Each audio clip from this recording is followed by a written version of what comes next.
зрозуміти, що Україна захищає життя. ফেব্রুয়ারির সেই রক্তঝরা ভোর থেকে টানা ৪ বছর ২০২২ সালের এই দিনে ভোরের আলো ফোটার আগেই কেঁপে উঠেছিল ইউক্রেনের আকাশ বাতাস।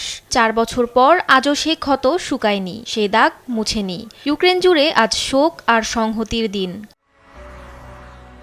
কিয়েভের কনকনে ঠান্ডার সকালে হাতে একগুচ্ছ ফুল নিয়ে ধীর পায়ে এগিয়ে আসছেন প্রেসিডেন্ট ভ্লাদিমির জেলেনস্কি। ৪ বছরের এ দীর্ঘ যুদ্ধে যারা প্রাণ হারিয়েছেন সেই অকুতোভয় শহীদদের প্রতি ফুলেলো শ্রদ্ধা নিবেদন করেন তিনি। মাথা নিচু করে দাঁড়িয়ে থাকেন কিছুক্ষণ। এই ১ মিনিট নীরবতা যেন ৪ বছরের জমাটবদ্ধ যন্ত্রণার প্রতিচ্ছবি।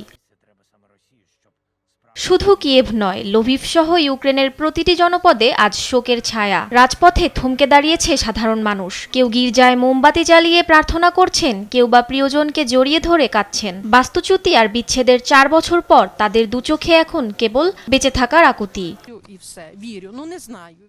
আমরা শুধু বাঁচতে চেয়েছিলাম। আমাদের ঘর আছে কিন্তু পরিবার নেই, আমাদের শহর আছে কিন্তু শান্তি নেই। এই রক্তক্ষয়ী সংঘাত আর কতদিন? আমরা শুধু আমাদের হারানো দিনগুলো ফিরে পেতে চাই। জাতির উদ্দেশ্যে দেয়া ভাষণে জেলেনস্কি স্পষ্ট উচ্চারণ, পুতিনের জয়রথ থেমে গেছে ইউক্রেনীয়দের অদম্য সাহসের কাছে। পুতিন তার লক্ষ্য অর্জন করতে পারেননি, তিনি ইউক্রেনীয়দের ভাঙতে পারেননি, এই যুদ্ধে জিততে পারেননি। আমরা ইউক্রেনকে রক্ষা করেছি।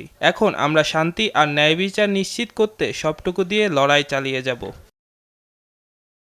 তবে শোকের এই দিনেও থেমে থাকেনি রুশতাণ্ডব। এদিন জাপোঝিয়ায় নতুন করে চালানো হামলায় শিশুসহ হতাহত হয়েছেন অনেকে।